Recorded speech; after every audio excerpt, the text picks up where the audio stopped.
Elle garde une place pour le prince charmant, s'est moquée ma sœur. Quelques minutes plus tard, un vrai milliardaire a pris cette place et a réduit la salle au silence. La vieille fille assise à côté du milliardaire. Ma sœur a interrompu son discours de mariage, a pointé sa flûte à champagne vers moi et a annoncé aux 300 invités qu'elle avait réservé une table spéciale pour la vieille fille, rien que pour moi. La salle a éclaté de rire. Ce qu'elle ne savait pas, c'est que le siège vide à côté de moi appartenait au patron milliardaire de son mari. S'il existe un parfum distinct et mesurable pour l'argent ancien et la nouvelle arrogance, il a exactement l'odeur de la grande salle de bal du domaine de Hautcaven. L'air était chargé du parfum des orchidées blanches importées, de parfums hors de prix et de la pression silencieuse et étouffante d'être parfait. Je me tenais près de la sculpture de glace représentant deux cygnes entrelacés, sirotant un verre d'eau pétillante tiède, essayant désespérément de me fondre dans le papier peint en velours.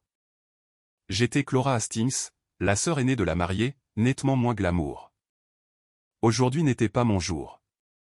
Pour être brutalement honnête, dans ma famille, c'était rarement mon jour. Ma jeune sœur Stéphanie était l'enfant prodige. Elle était radieuse, naturellement sociable et possédait un instinct impitoyable et prédateur pour l'ascension sociale que notre mère Joanne avait cultivée depuis notre enfance. Stéphanie ne voulait pas seulement être aimée. Elle exigeait d'être enviée. Et aujourd'hui, en épousant Derek Mitchell, l'héritier d'une importante fortune dans l'immobilier et la technologie, elle accomplissait son chef-d'œuvre ultime. Clara, pour l'amour du ciel, tiens-toi droite, a sifflé ma mère, apparaissant de nulle part et lissant agressivement le tissu de ma robe. C'était une robe bleu marine, terne et lourde, que Joanne avait personnellement choisie pour moi. Ses mots exacts à la boutique avaient été « C'est parfait, Clara. C'est élégant, et plus important encore, cela ne détournera pas l'attention des demoiselles d'honneur. » Traduction, c'était une robe que l'on oublie vite, un peu vieillotte, et qui garantissait que j'ai exactement l'air de la sœur célibataire de 31 ans que j'étais. Je me tiens parfaitement droite, maman, ai-je répondu en forçant un sourire crispé. Eh bien, essaie d'avoir l'air heureuse. La famille de Derek est très observatrice. Nous ne voulons pas qu'ils pensent que tu es amère parce que ta jeune sœur marche vers l'autel avant toi. Avant que je puisse me défendre contre cette accusation absurde, un carillon a résonné dans la pièce, signalant aux invités de trouver leur place pour la réception. Je me suis dirigé vers l'immense plan de table en verre illuminé à l'entrée de la salle de bal. J'ai scruté la table 1, l'immense table d'honneur réservée au cortège nuptial et à la famille proche. Le nom de Joanne y figurait. Mon père Thomas y était. J'ai lu les noms des 7 demoiselles d'honneur de Stéphanie, une brigade terrifiante de cadres en relations publiques au maquillage très prononcé et d'influenceuses sur Instagram. J'ai continué à lire. Mon nom n'y était pas. J'ai froncé les sourcils, passant à la table 2, la famille élargie de Derek. La table 3, les associés commerciaux d'élite de la famille Mitchell. J'ai continué à faire défiler mon regard sur le panneau de verre. Table 10. Table 25. Enfin, tout en bas, écrit dans une police de calligraphie légèrement plus petite que le reste, je l'ai trouvé. Clara Hastings, table 42. Table 42. Je me suis retourné et j'ai regardé la mer de tables méticuleusement décorées. J'ai dû passer devant la piste de danse, devant les bars secondaires et devant les imposants arrangements floraux pour la trouver. La table 42 était reléguée tout au fond de la salle de bal, frôlant presque les portes battantes en bois qui menaient à la cuisine du traiteur. L'air ici ne sentait pas les orchidées blanches. Il sentait la côte de bœuf rôti, le liquide vaisselle industriel et la panique. Je me suis assise, sentant une bouffée de chaleur causée par l'humiliation monter le long de mon cou. J'ai regardé mes voisins de table. Il y avait la tante Beverly, qui se disputait actuellement avec sa cuillère à soupe, et le cousin Eugène, qui sentait légèrement la naphtaline et s'était endormi avant même que les salades ne soient servies. Il y avait une chaise vide directement à ma gauche, portant un marque-place vierge. J'étais assise sur l'île des jouets rejetés. Ma propre sœur m'avait banni aux limites absolues de son mariage. J'ai essayé d'avaler la boule dans ma gorge. Survie juste au discours, me suis-je dit, mange le dîner, faufile-toi par la porte de côté et prends un Uber pour retourner à l'hôtel. 1 heure a passé. Le tintement des verres a signalé le début des discours. Le garçon d'honneur de Derek a prononcé un discours prévisiblement vulgaire mais aux intonations pompeuses. Mon père a rendu un hommage larmoyant. Puis Stéphanie a pris le microphone. Elle était à couper le souffle dans sa robe sur mesure, la lumière accrochant les diamants à son cou. Elle a remercié les parents de Derek. Elle a remercié ses demoiselles d'honneur, les qualifiant de sœurs de cœur. Et puis, ses yeux ont scruté la salle, regardant au-delà des invités de marque, au-delà de la piste de danse, pour se concentrer sur le coin sombre près de la cuisine. Et bien sûr, je dois remercier ma sœur aînée, Clara, a ronronné Stéphanie dans le microphone. Une équipe de tournage a physiquement pivoté, essayant de me localiser. Honnêtement, nous n'étions pas sûrs qu'elle allait pouvoir venir aujourd'hui, a poursuivi Stéphanie, sa voix dégoulinant d'une fausse sympathie. Quand la réponse à l'invitation est revenue sans accompagnateur une fois de plus, j'ai dit à Derek, nous devons faire quelque chose de spécial pour elle. Alors, applaudissons tous très fort Clara, qui tient le fort des célibataires à la table 42. Nous avons même laissé une chaise vide à côté d'elle au cas où le prince charmant déciderait de s'incruster à la réception.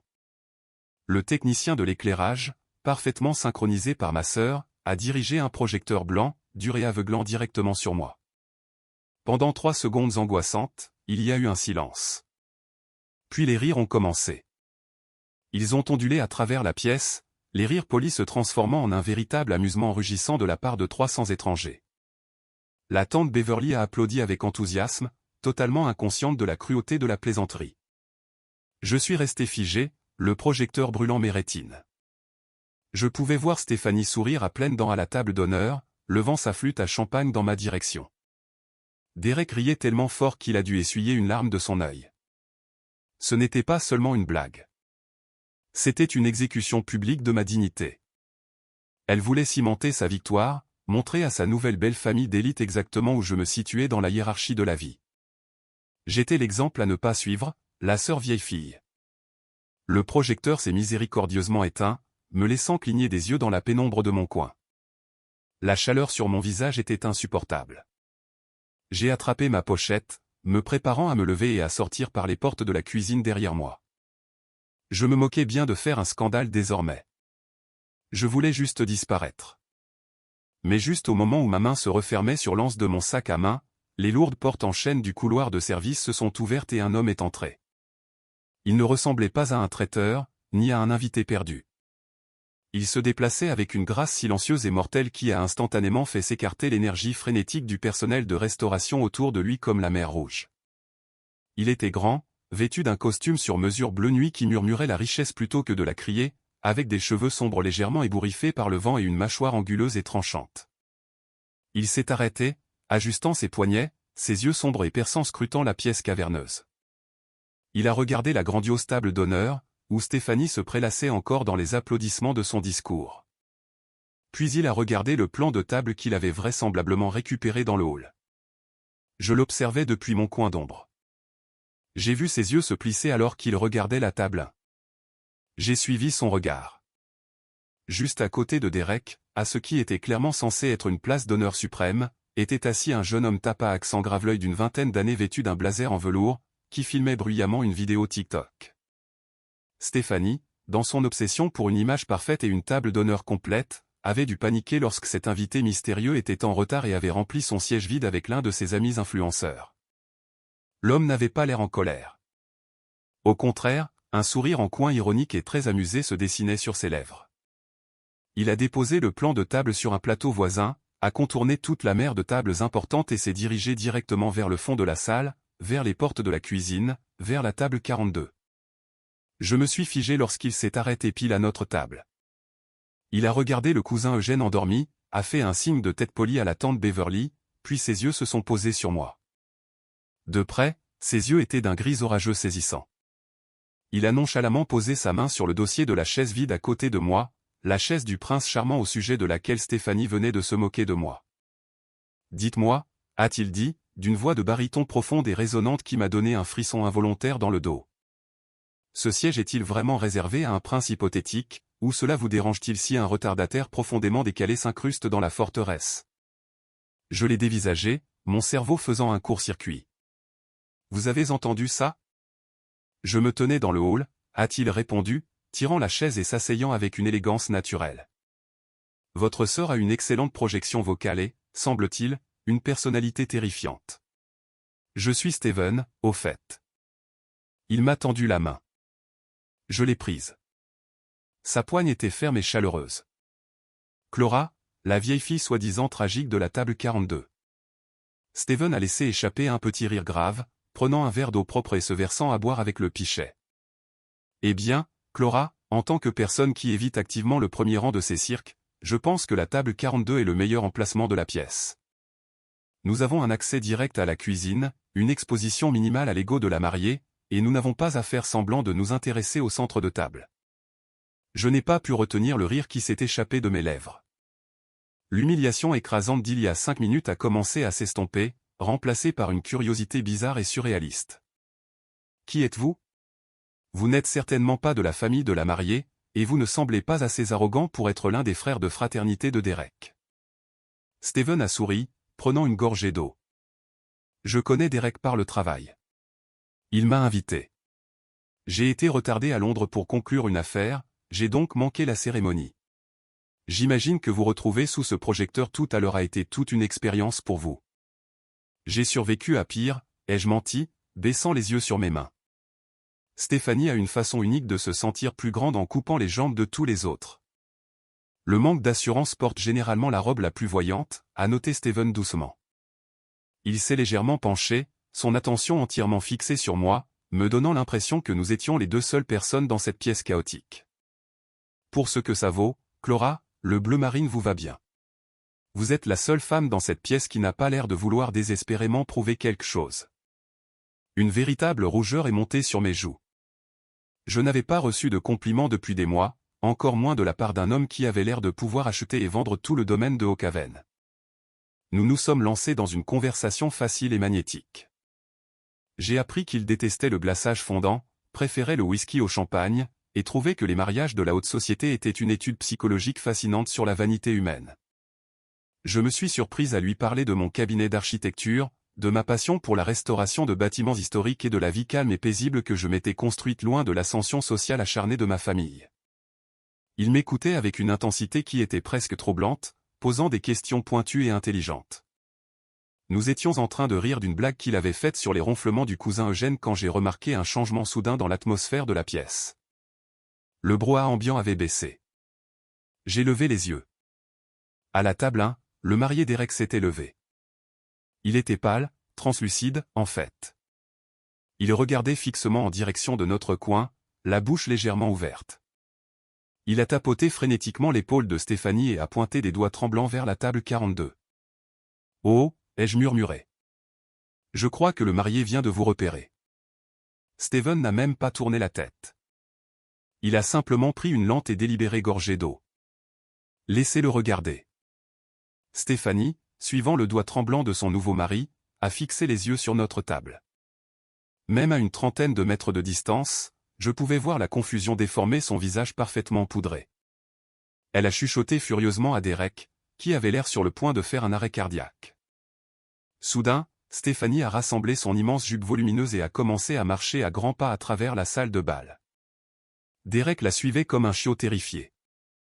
Les invités ont tourné la tête, regardant la mariée abandonner son trône pour les invités de marque afin de marcher vers les portes de la cuisine. Il s'approche, ai-je chuchoté, mon anxiété rejaillissant. Pourquoi Derek a-t-il l'air sur le point de pleurer? Steven s'est adossé à sa chaise, croisant une longue jambe sur l'autre, l'air totalement imperturbable. Derek compte sur ma société de capital risque pour maintenir sa petite entreprise technologique à flot. Clara, en fait, ma société possède 70% de son entreprise. Je suis Steven Pierce. Mon estomac est descendu dans mes talons. Steven Pierce, l'impitoyable et insaisissable magnate milliardaire de la technologie.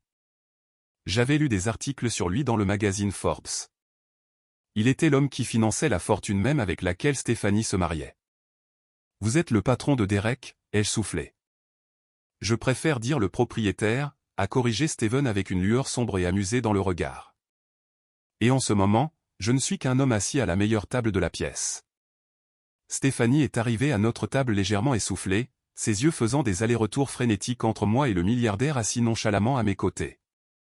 Le ton doucereux, mielleux et condescendant qu'elle me réservait d'habitude a disparu, remplacé par une octave aiguë et paniquée. Monsieur Pierce, a haleté Stéphanie, forçant un large sourire paniqué. Nous sommes si incroyablement honorés que vous ayez pu venir, mais mon Dieu, il y a eu une terrible erreur avec le placement. L'organisatrice du mariage a dû perdre la tête en vous plaçant ici dans le noir. Derek est arrivé une seconde plus tard, transpirant à travers son smoking sur mesure.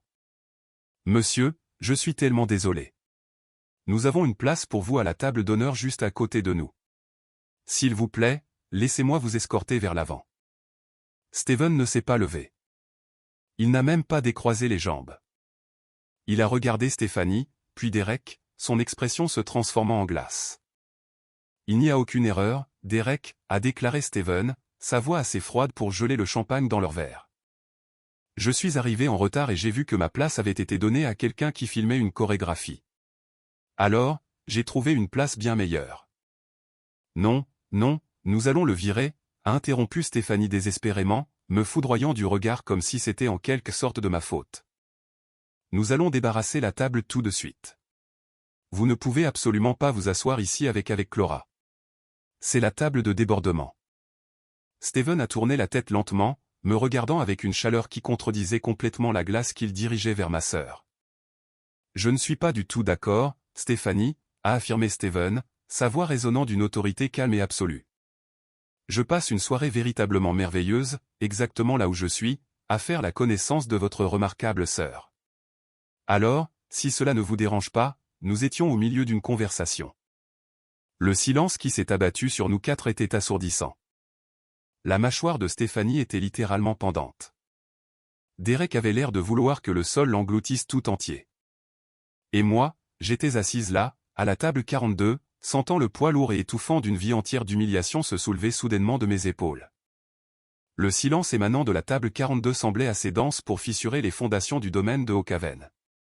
Les mains manucurées de Stéphanie tremblaient pour de bon. Le lourd bracelet Rivière en diamant, une pièce de chez Cartier que Derek s'était vanté de pouvoir s'offrir, a brillé sous l'éclairage tamisé de la périphérie.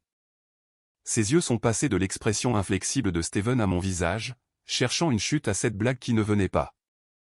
Monsieur Pierce, je vous en prie, a pratiquement supplié Derek, sa voix baissant d'une octave dans une tentative désespérée de retrouver un semblant de masculinité. La table d'honneur vous attend. Le président directeur général de Vanguard Logistique y est assis. Le maire est là. Nous avons une bouteille millésimée de Dom Pérignon qui attend d'être débouchée. Steven a finalement levé les yeux vers Derek.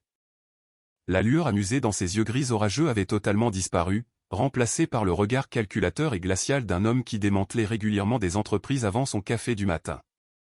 Derek, a dit Steven d'un ton fluide, le ton de la conversation, mais teinté d'un acier absolu. Je me fiche de Vanguard Logistique. Je me fiche du maire, et je me fiche certainement d'un champagne hors de prix.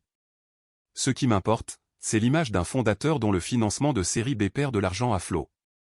Et qui organise un mariage à 500 000 € tout en licenciant son équipe de développement. Le visage de Derek s'est vidé de toute sa couleur. Il avait l'air d'avoir été frappé physiquement. Stéphanie a poussé un petit halètement étouffé. Je suis venu ce soir, a poursuivi Steven en baissant la voix pour que seuls nous quatre puissions entendre, parce que je voulais voir exactement où allait mon capital. Je dois admettre que les orchidées blanches importées et les imposantes sculptures de glace en forme de cygne sont une touche éblouissante. Très frugale. Monsieur, je peux expliquer les rapports trimestriels, a balbutié Derek, la sueur perlant maintenant visiblement sur son front. Le mariage a été en grande partie financé par. Gardez cela pour la réunion du conseil d'administration de lundi matin, Derek, a interrompu Steven sans effort. Il a fait un geste de la main pour le congédier. Retournez auprès de votre marié. Retournez sous les projecteurs. Clara et moi discutons de l'intégrité structurelle des maisons en grès d'avant-guerre, ce qui est infiniment plus stable que votre modèle de revenus actuel. Derek a dégluti difficilement, hochant la tête machinalement. Il a attrapé le bras de Stéphanie, la tirant en arrière.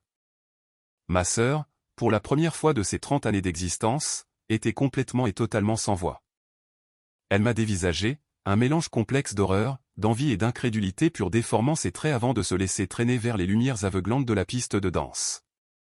J'ai relâché un souffle que je n'avais pas réalisé que je retenais.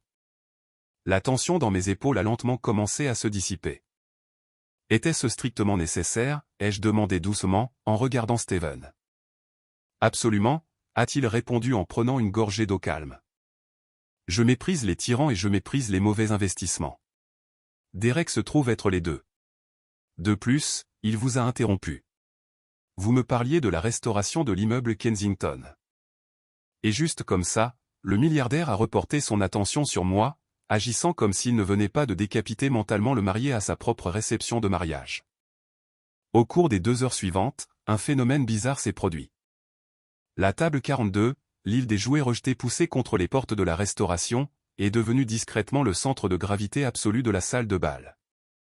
La nouvelle de l'identité de la personne assise dans le coin sombre s'était répandue comme une traînée de poudre parmi les invités d'élite.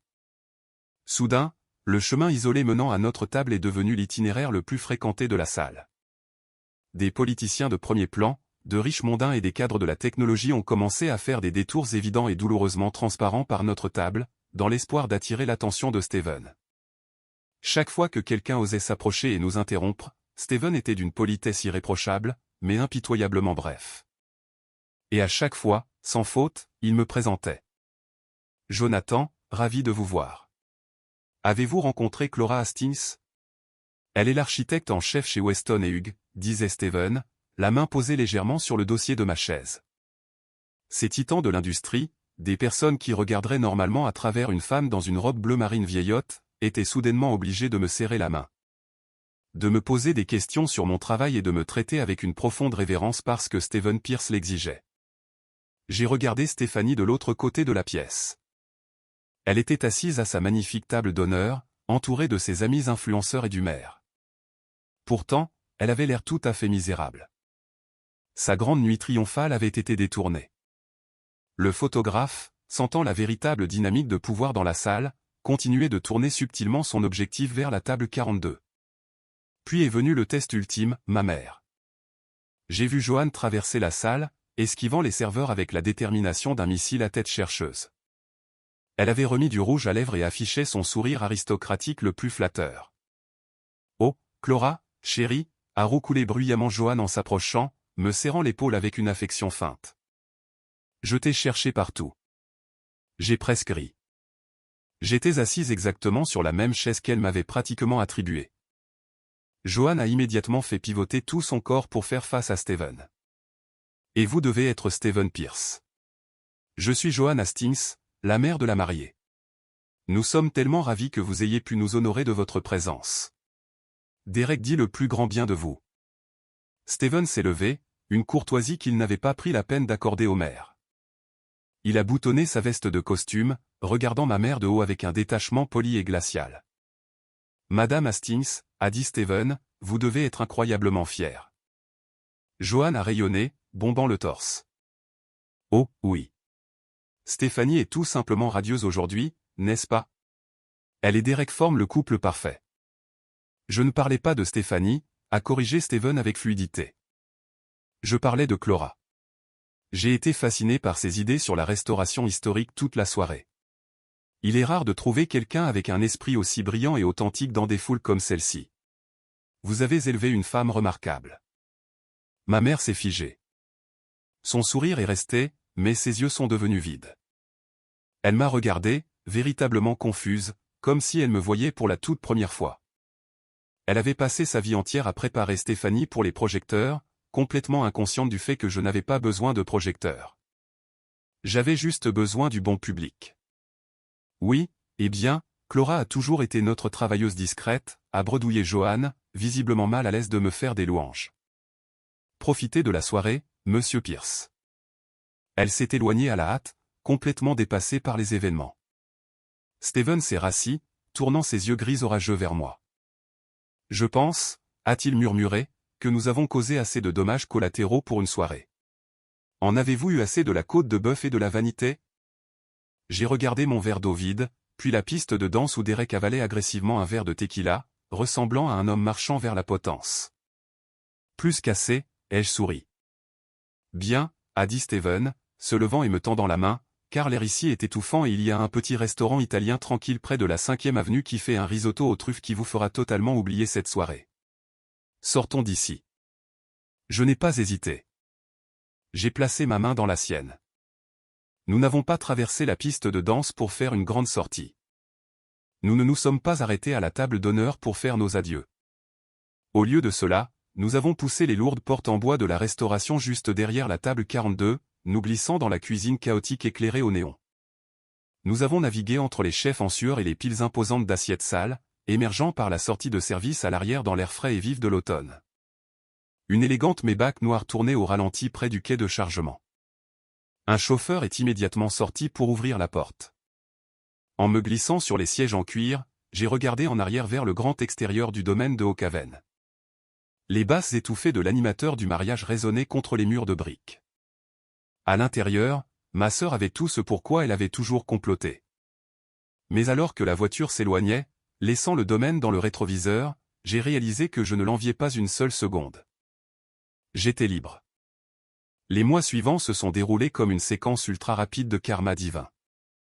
Fidèle à sa parole, Steven a audité l'entreprise de Derek ce lundi-là. La mauvaise gestion financière était stupéfiante.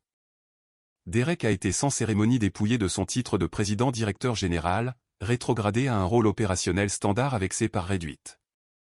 Le luxueux appartement terrasse qu'ils avaient loué était soudainement hors de leur budget, forçant Stéphanie à annuler discrètement son apparition sur papier glacé dans un magazine de design d'intérieur.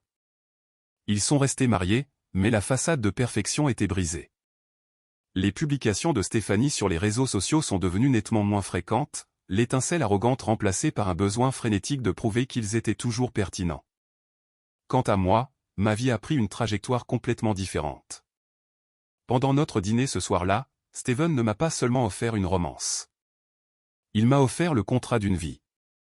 Il avait récemment acheté un immense domaine en ruine du 19e siècle dans la vallée de l'Hudson et avait besoin d'un architecte principal qui comprenait comment préserver son âme tout en modernisant ses fondations. J'ai accepté le poste. J'ai quitté mon rôle étouffant dans mon ancien cabinet, j'ai créé mon propre cabinet indépendant et j'ai mis tout mon cœur dans le projet de la vallée de l'Hudson. Steven et moi avons gardé les choses strictement professionnelles pendant les 3 premiers mois. Mais les examens de plantard le soir se sont transformés en dîner tranquille, et les visites de chantier se sont transformées en escapades de fin de semaine. La connexion qui avait jailli dans le coin sombre de la table 42 s'est épanouie en quelque chose de profond, d'indéniable et de farouchement protecteur. 1 an après le mariage, je me tenais sur la vaste terrasse en pierre du domaine de l'Hudson nouvellement restauré, tenant un verre de vrai champagne très cher. Le soleil se couchait, jetant une chaude lueur dorée sur les pelouses parfaitement entretenues. Je portais une superbe robe en soie vert émeraude que j'avais choisie moi-même. Elle n'était pas vieillotte. Elle n'était pas faite pour passer inaperçue. Elle était faite pour être vue. J'ai senti des bras forts s'enrouler autour de ma taille par derrière. Steven a posé son menton sur mon épaule, regardant la propriété que nous avions ramenée à la vie ensemble. « Tu es magnifique », a-t-il murmuré, déposant un baiser sur mon cou. « Je suis juste heureuse qu'aucun projecteur ne soit nécessaire », ai-je ri doucement, m'adossant contre lui. « Tu n'en as jamais eu besoin, Clara », a-t-il dit doucement. « Tu avais juste besoin d'être assise à la bonne table. » J'ai souri, prenant une gorgée de mon champagne. Ma sœur avait essayé de faire de moi une blague, me bannissant dans l'ombre pour élever son propre statut, mais elle avait oublié un détail crucial à propos de l'ombre. C'est là que l'on peut voir clairement chaque chose et chaque personne exactement pour ce qu'elles sont.